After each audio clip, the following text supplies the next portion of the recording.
Common scenarios I see with people that they kind of panic about is what happens to their weight after drinking alcohol, or what I call snackcidents. So what can happen with drinking alcohol is a few things. One is that you tend to sleep quite poorly. If you didn't have excess calories that day, the weight might still go up just because you slept quite poor. And so that can result in that stress response and that fluid onboarding.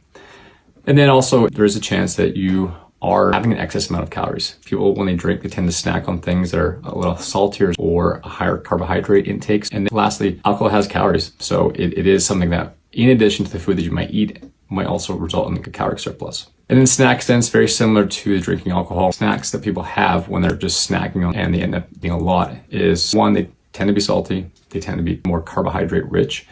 And then that might still result in at zero from a calorie standpoint, but it might also result in a surplus of calories had. I find most often what ends up happening is have these two scenarios. They don't gain weight, they just maybe have not lost weight. So if their focus was fat loss, they might see the weight go up 2 or 3 pounds.